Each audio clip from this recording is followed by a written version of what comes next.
Good morning, everybody, and welcome to Living Astrology. Today we have an impromptu meeting. I just decided I needed to come on this morning and talk to you about the Spleen Center. So grab your cup of coffee or your tea, sit back and relax while we chat about what is happening that would prompt me to come on air on a Wednesday. Now, actually, normally I would be coming on this Wednesday, the last one of the month, in order to talk to you about what's coming up for the next month.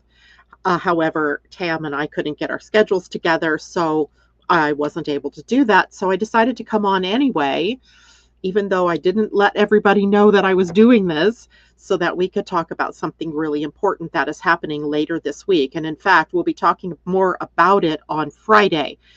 But today, we're going to be talking about the Spleen Center in human design, which is one of the most fascinating and ancient awareness centers in the human design template. And on Friday, the sun begins its 7-week journey through each of the gates of the Spleen Center. And we're all going to feel the energy that's highlighted by that center in our charts, no matter how it's set up in yours or for anybody else's.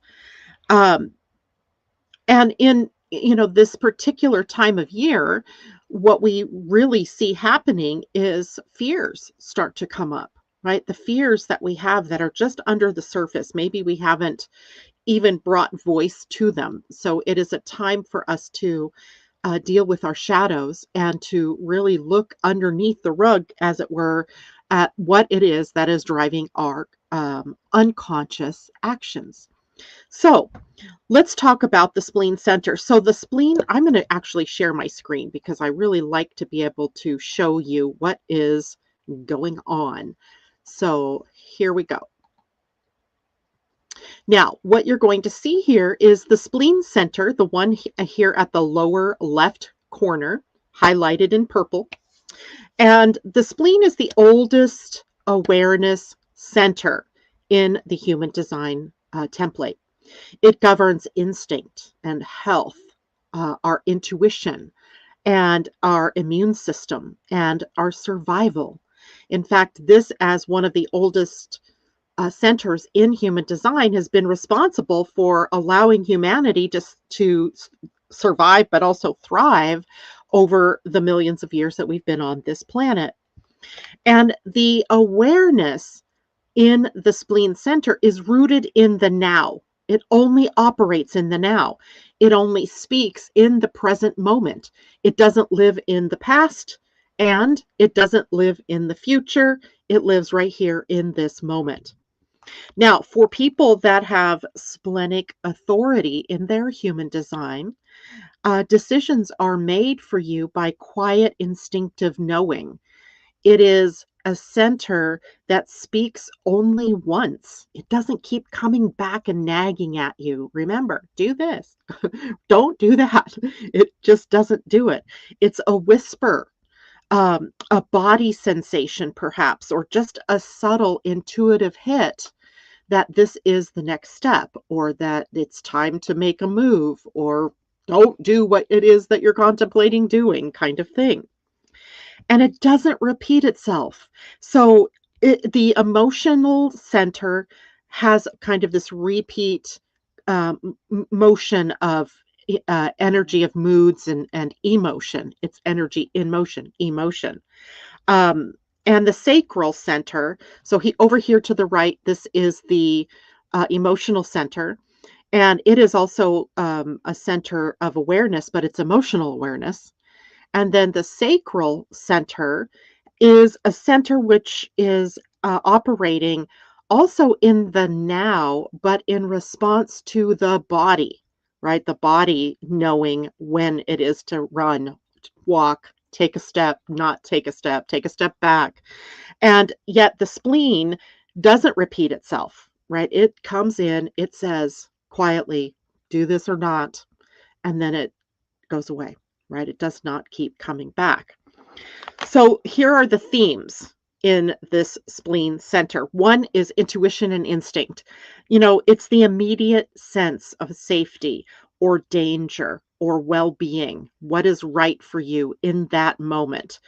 And, I'm sure many of you have had the experience of, say, being on the freeway or the highway, and for whatever reason, you pull off the road and an accident happens just behind you or just in front of you.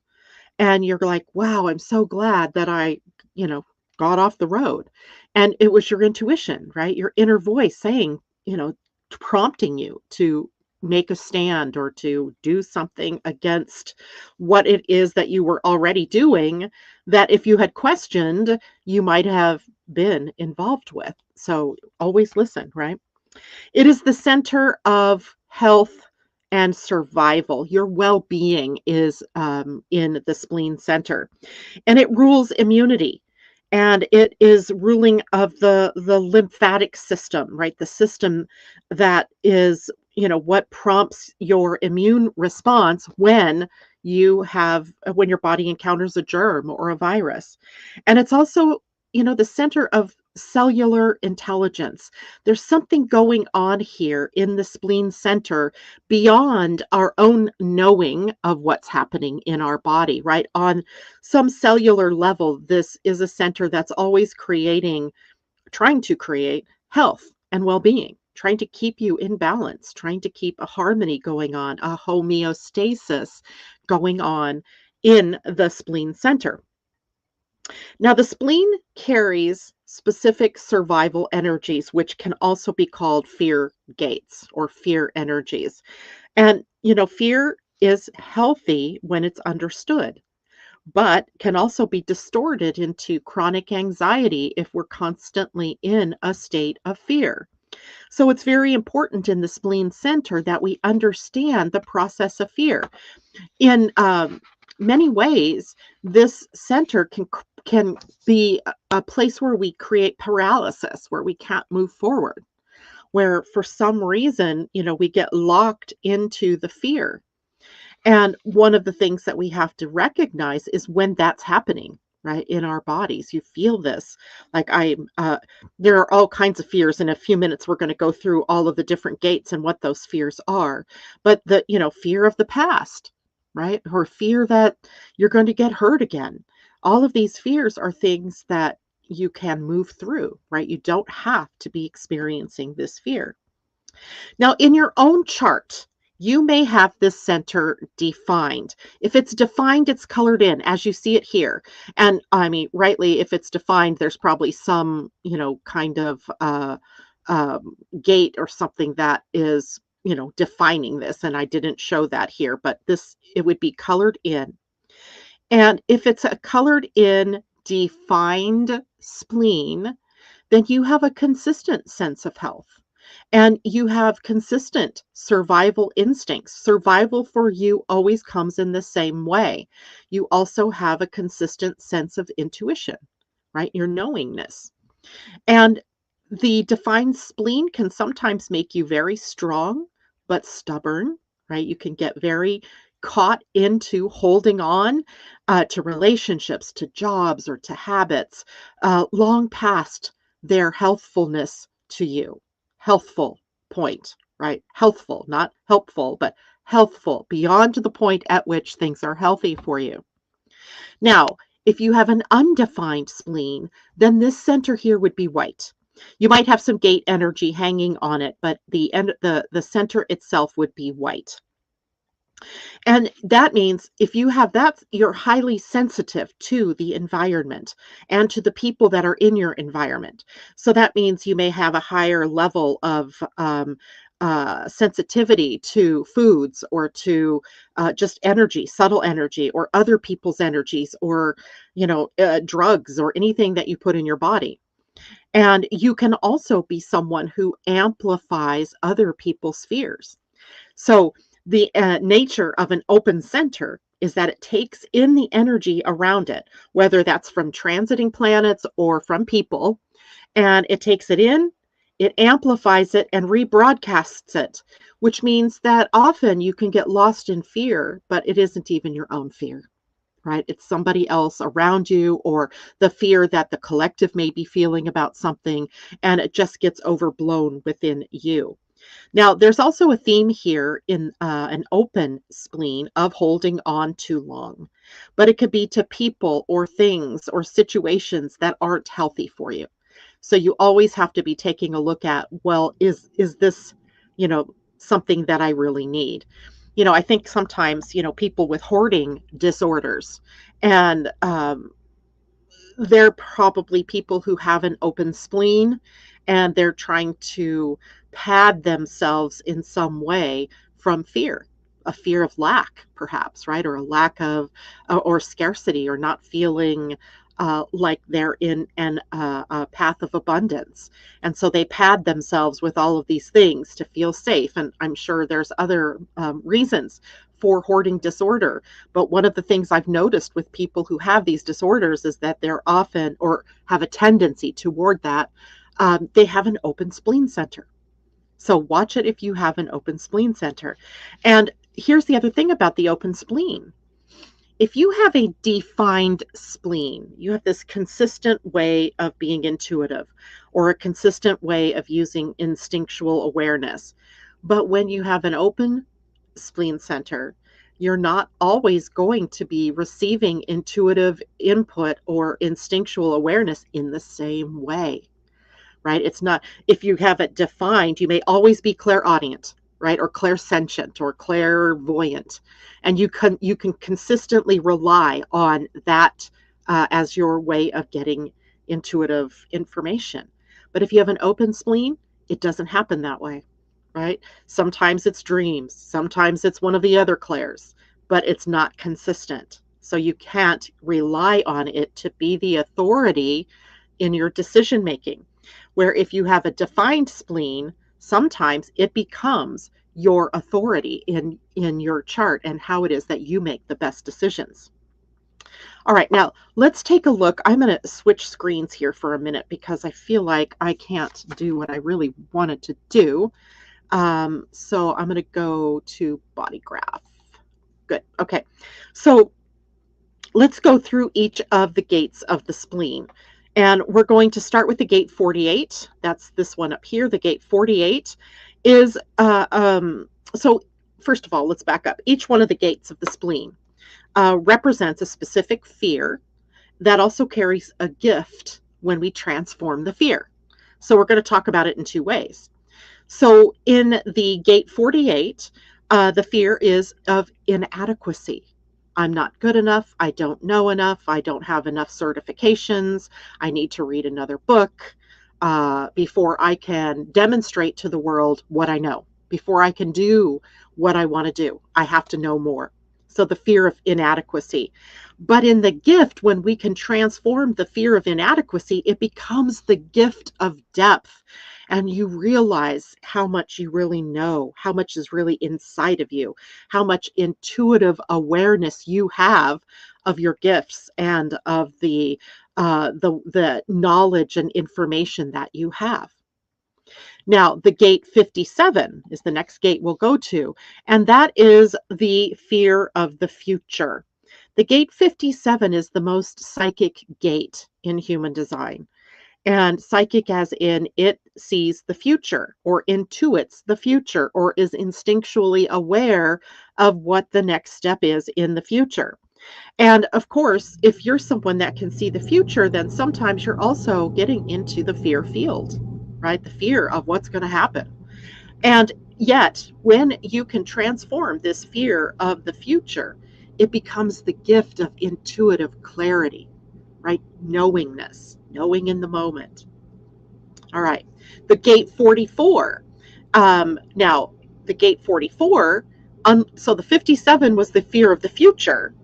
And the gate 44 is really a fear of the past repeating itself.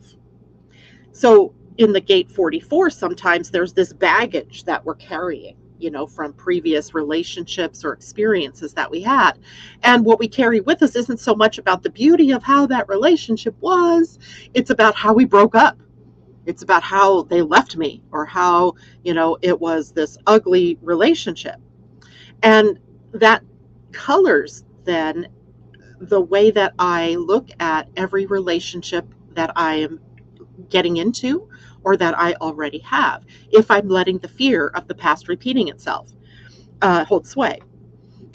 The gift in the gate 44 is this alertness of memory, right? Alertness and memory. I remember how this turned out last time, so maybe I'll make a key tweak to how I work through this relationship or how I work through this issue, right? It's awareness of what's happened in the past, but not letting it stop you or harm you or make you feel like, oh no, I'm not doing this anymore. It allows you to really be alert to that feeling of, I've been here, done this. Now, what can I do differently? Okay. The next gate we'll look at is the 50. And, interestingly enough, I believe, hold on, I'm just going to check. I believe this is where Mars is. Today is the 24th. Nope, Mars made a move today. No, he's in there. Yeah, Mars is in the gate 50. Today's the last day for Mars to be in the gate 50. And this is a gate called the fear of, or it's called responsibility. The fear in the gate 50 is really about failing in your responsibility to your family or community or friends. This ends up being mothering, right? Or a place where you take on responsibility that isn't appropriate for you. In its highest gift, it is about the gift of values and balance. This is part of a channel, if it connected over here to the 27, that is distinctly feminine energy. So this is the feminine mother energy. But what is a good mother, right? A good mother is transmitting values, transmitting learning to their offspring and letting them make the mistakes they will make along the way, but also guiding, right? Guiding, not smothering, but guiding. So this is an energy that teaches the values, that teaches how to live, how to make good choices and make good decisions without taking over or trying to control the other person in their lives. So if you have this fear that you're going to fail in your responsibility to raise your child correctly or right or in the best way, you might tend to, kind of stifle them.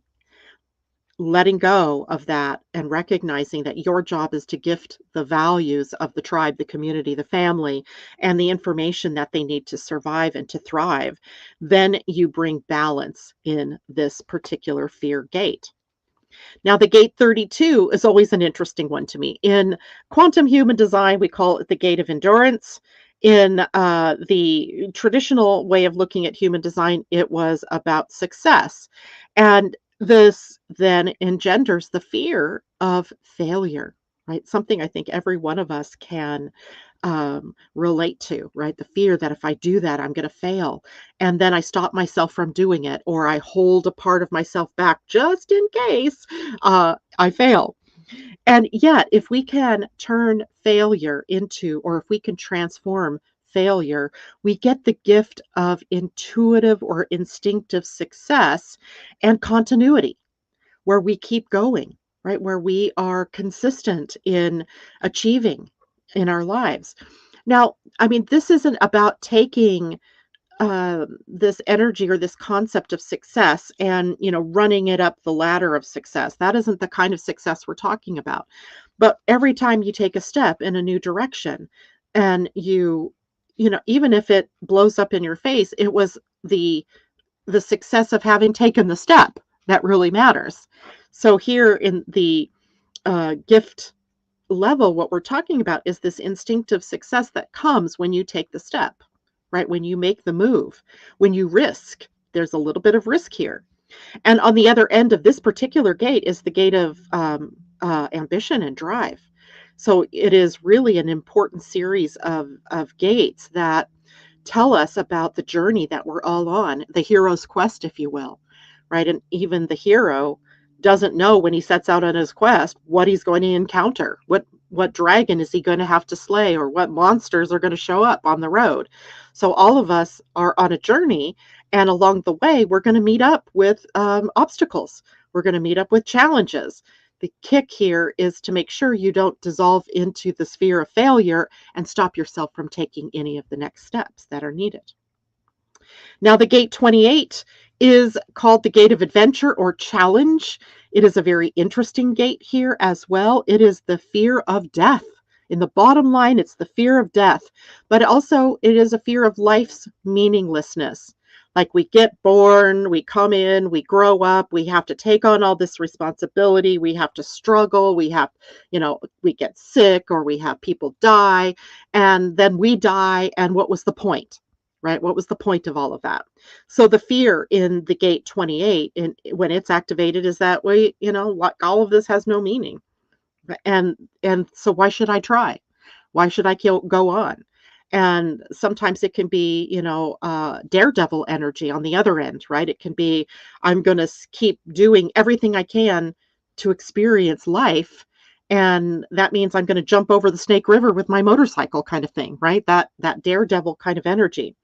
But in its transformation, it becomes the gift of purpose, right? Seeing the purpose in your life, seeing the purpose of all of the experiences that you've had, both the positive and the negative, and still choosing to move forward, still choosing to find meaning and to, recognize that, death, whenever it comes, is not the end, right? It might be the end of this physical incarnation, but it's not the end, right? You're an energy form, and energy cannot be destroyed. It can only be transformed, right?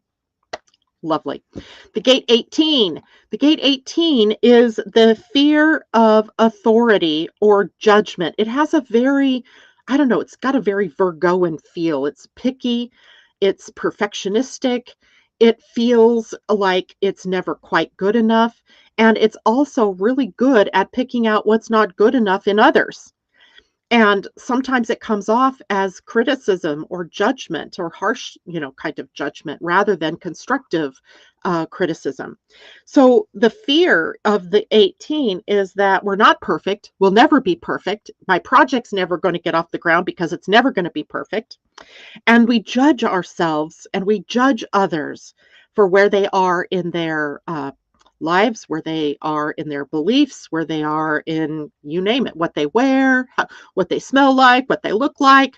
And here we have judgment as the shadow energy that needs to be transformed. And when we can transform the energy of the gate 18, it becomes the gift of correction and of improvement. We see that everything is perfect in this moment, but if I take one little more step, I can tweak it and it could be better. But not holding yourself back from doing anything in order to wait until it's better, right?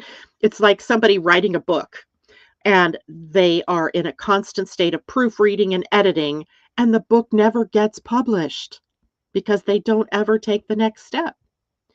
So these are the fears that we will be dealing with one after the other. I went in reverse order. We actually begin at the gate 18 on Friday with the sun moving there. It just so happens Mars is also in a gate of fear right now. And after the sun will be Mercury. So we'll be talking about these fear gates for a bit, right, as we go through these next several weeks. And always interesting to me that, at least in the Northern Hemisphere, this falls during the autumn season, where the light is getting less and less every day. And we have holidays like Halloween and All Saints Day where we are celebrating the dead, right? Where we're celebrating the darkness, where we're celebrating almost fear. And interesting. It just, to me, is one of those, things that I go, oh, yeah, I get it. I get why the timing. Okay, now let's talk about the health of the body and how that's all connected with the spleen center. So remember I said that the spleen center rules the immune system and the lymphatic system, and it is also kind of taking in all of the energy of vitality in the body, although not the energetic of being able to be sustainable in your life force and so on. That's more the realm of the sacral. The spleen, though, is about keeping your body healthy. And that comes from intuitively knowing what is right for you versus what is not right for you. And when it's aligned, we have a very strong sense of well-being and resilience.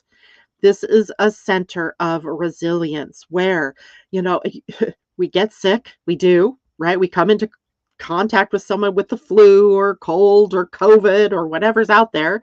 We get sick, but our bodies are these beautiful temples of healing. And we go through a process in the body of healing, which is based on your immune system, right? And all of the little steps that take place in the unseen realm, really, because you can't really see what's going on in your lymphatic system, but it's happening. And the spleen is the energy center that is fielding that. When it's misaligned, when the spleen has been weakened from impurities or toxins, or not enough sleep, or being in toxic relation, lots of different reasons why the spleen might be misaligned, then it ends up being a weakened immune system and or anxieties, right? Anxieties, nervousness, stress, tension can be all a part of it. And then we might be choosing to cling to what isn't healthy for us because we haven't addressed what it is that's the problem from inside, right? We haven't looked at, well, what is it, that keeps me doing this or keeps me not doing what I know is healthy for me to do? What's the fear, right? What's the fear there? So the key lessons of the spleen for us are all about trusting the whisper, right? Trusting the first instinct or the first gut um, intuition, because it's usually right. And that's the thing about intuition, right? Like I said earlier, it doesn't come back. So you have to learn to trust that first instinct that says, no, that's not good for me. Or no, this relation, that group, that doing that isn't right for me. And trusting it, going with that. Secondly, let go, right? Don't hold on to what no longer supports your health or your survival. Too often we are snaggle or strangle holding onto people or jobs or things, right? I remember when I was moving, I had to seriously downsize, and I have an open spleen. So, of course, I tend to hold on too long to things. And it was so hard for me to say, that needs to go, that needs to go, that needs to go, and this can stay, because I wanted to keep it all. It was all, sort of this, well, mental, emotional connection to things. But it really was a symbol of what I was trying to do, which was to hold on when I needed to let go. So I totally get this one. But if you keep holding on to what no longer serves you, then you're clogging the space so that when things do come along that are correct for you, you don't have any space or time to bring it in, right? You don't even have the awareness, perhaps, that this other thing is better for you because you're so busy holding on. Fears, by the way, are not permanent blocks. They're sort of doorways to the gifts through transformation. So when you embrace those gifts consciously, or you embrace the fear, I'm not saying you don't want to turn your back on the fear, because that's not the way to deal with the fear. You have to deal with the fear head on. In human design, we say you feel the fear and you do it anyway, right? You feel the fear, you face it, you talk to it even, right? You can have a conversation with the fear. And you can say, look, I get it. You're scared. I get it. This isn't something that we always do. This is something new and untried. We don't know what's going to happen, but we're going to do it anyway, right? Trust me. I know. Trust me. Trust your instinct. Trust your gut.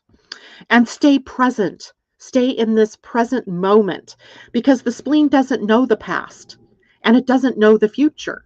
It only knows this moment. And in this moment, your intuition is speaking, right? It's saying, do this, don't do that. All right. And now in the bigger picture, the spleen center is a personal survival awareness, compared to the ajna, which is mental awareness, right? The ajna is about the thinking and the awareness of my thoughts and the connections I'm making from past experiences or memories, things like that. But the spleen, of course, does not operate there. It doesn't operate like the solar plexus either, which is about emotional awareness, the sensing of the moods and how they rise and how they fall and how I'm feeling in any given minute.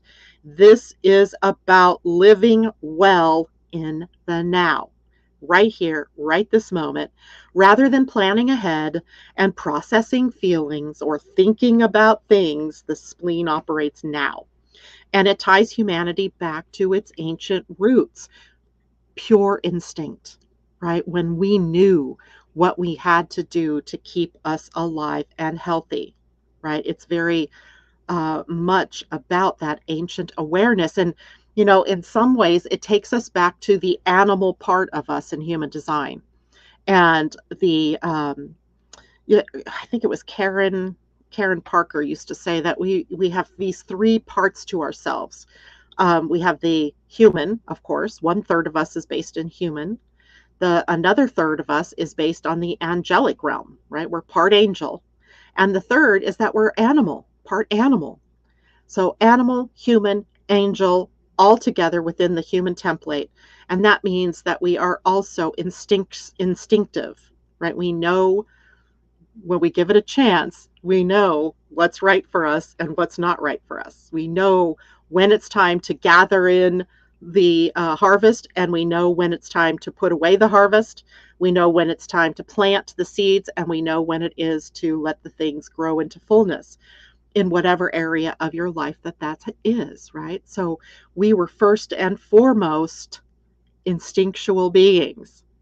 And we've forgotten that in favor of the mind, right? The ajna took over, or at least logic took over, right? The idea of facts and figures and comparing and contrasting all these, thinking things, where the spleen acts from a different kind of awareness. It's the awareness in the now moment. All right. So let me take a quick hello to people who are showing up here this morning. Good morning, Teddy. It's good to see you out there. Natasha, good morning. Good blessing, she says, as we are all miracles in the walk of becoming our truer self in understanding. May you receive blessings as these moments unfold. I love that. Thank you, Natasha. Hello, J-Lo. It's good to see you. Good morning, Patty. Good morning, Terry. He says, surprise. Astro Wednesday, Terry says. Tamara, oh wow, have these three gates. She has these three gates highlighted, and this triangle is also highlighted. So wow. So it's her gate 57 connects to the 20. And so you have an entire channel. And then what you can expect is so the channel is connecting to the 20, and the 20 is the gate of patience. It is the gate of speaking in the right moment with the right energy, with boldness, but also, knowingness. And the 57, of course, is generating the intuitive moment for you for that, right? When is the right time to speak the message? And having patience to wait until that timing is correct, or to take that next step or action. So it is also, interesting to see how it is that you follow with courage your convictions, right? How you keep to the rules of your life. And the 57, of course, now will also have energy from the sun. Whatever planet you have at 57 will, sometime in the next few weeks, have the sun's energy added to it, which will amplify some of those spleen energies. And TD Hawk says that never been smothering, but it's helping me. But in helping raise my sister and nieces, maybe I should have been more. It's always going to have to be a balancing, right? TD has three gates highlighted: 58 or 57, 48, and 44. So if you don't have the 50 highlighted, which is the gate that we were talking about, where mothering can be a problem, then it's an inconsistent energy for you. Right? You're learning to be wise about how you nurture, about how you apply those mothering instincts and when. So, sure, there's probably a lot of trial and error that goes on in the nurturing process for you, because it's open, right? Self-nurturing is important, but maybe you had to learn how to do that. Maybe sometimes you gave up your own nurturing in favor of doing what you needed to do for those children, and finding that balance is a part of the path that you were walking through. And J-Lo, her evolution and design Uranus is in gate 28. I'm here for this all. I have a few of the spleen gates. And that 18, your Pluto sitting there, that Pluto, this generation looks delulu to our children. I think, I was just listening to this broadcast, J-Lo. God, what was it? I think it was, oh, I know. There's a book I would recommend for all of you, a two-book series. One is called The Turning, and the Fourth Turning, and the other one is called The Fourth Turning is Here. The Fourth Turning is written by Neil Howe, Howe, and another guy. So there's two names on it, but just remember Neil Howe, Howe. And they were talking about how, there are basically 4 generations alive on the planet at this point in time. The main thrust, right? There might be some of the elders, and then we've got the babies that, might be a completely different generation. We don't have them named yet, but how different generations understand each other differently because they operate differently. And yet it also drives the generation gaps where we have, like, I don't get it. I don't understand my child, why they are tattooing themselves or, putting holes all over their body and, all of that. Because they're, neighboring generations.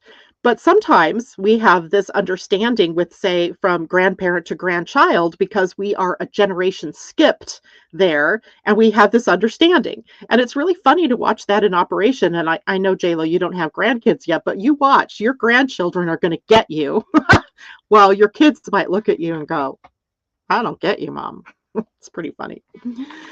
TD, thank you. Sometimes have the flow speaking when I connect with that flow. That is really cool. It is a flow energy.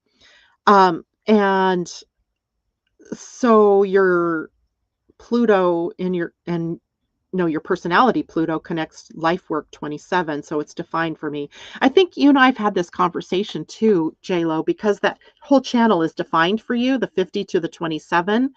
You are someone who holds likely this fear of, I'm going to fail in raising my daughters, or I'm going to fail in the responsibility I have to, set them up for a positive adulthood or a positive experience, which means it can lead you to doing too much, right? And to kind of putting a stranglehold even on either yourself or on them. Like you feel like, oh man, I've got to totally micromanage this child because they'll never make it. But they'll never make it if you don't let them make their own mistakes and see how they can correct their course in their life. So you do have grandkids. Oh my gosh. So funny. My kids wonder why they FaceTime me just to have me on the screen with, because they love grandma. I did not know you were a grandma. Congrats. That's awesome. Okay, so that is it for me this morning. I don't feel the need to be here for the full hour. I really had this intention to just set the stage for what will be Friday's change of the sun's energies moving through the spleen and that 7 weeks period of time of shadows and fears likely coming up for us each as individuals to work through, but also noticing the whisper within, the intuition. What is it telling you to do in those moments, right? What is the truth in those moments? Not the fear. It might be truth that you feel the fear, but remember, feel the fear, do it anyway, right? If your intuition speaks, then you do it. Now, by the way, in closing, I must say, this spleen conversation does not override your own authority. So if you are, say, someone with emotional authority, that is you make the big decisions, right? By making a choice to get clarity over time with your emotions. This does not override your sacral authority. If you have sacral authority, then you're making decisions based on the body and how your body feels in the moment or how your body's talking to you in the moment, right? But everybody has a spleen center, which means that at various times, intuition is speaking to you. So cultivate that voice, but just remember the big decisions in life come through your authority. Now, if you have no clue what it is I'm talking about, it's probably time for you to get a human design reading. So I invite you to go to my website, www.living-astrology.com. Check out the human design tab and the different types of readings that you can get. If you've already had a human design reading, there's even a refresher reading that you can have that will help you redefine yourself through your human design. Now, I also want to invite you to read, I posted let's see, what was it? Today's Wednesday. It was Monday. I posted a blog post on Facebook, on my Living Astrology Facebook page, but also on my personal Janet Hickok's Facebook page about the Mayan calendar. Remember, you guys know I'm obsessed with cycles of time, right? And the Mayan cycles of time were fascinating. I did talks all over the place during the period of time that we thought the Mayan calendar was ending. Well, here's a whisper, it didn't end. It kept going, right? And we're still learning the lessons of the and the things that the Mayan calendar brought us. So I did a blog post on that first. Now today I'm going to release another blog post, and this one is going to be about the upcoming human design evolution in the emotional solar plexus that is also pointing us to some crucial information about cycles of time. And then I'll have a third blog post coming out Friday about how that interacts with the Mayan calendar's cycles of time. Those will all be posted on my website. You could go to my website, living-astrology.com, and see the blog, or Facebook's my Living Astrology Facebook page, where I will also post the link to that blog post. I thought it was an interesting series to bring up because so much of the cycles of time are coming together right now. New cycles getting ready to open up for us. And that means, of course, we're in the closing of some cycles as well. All right. That's it for me today, guys. Take care. Have a great day. See you on Friday. Bye for now.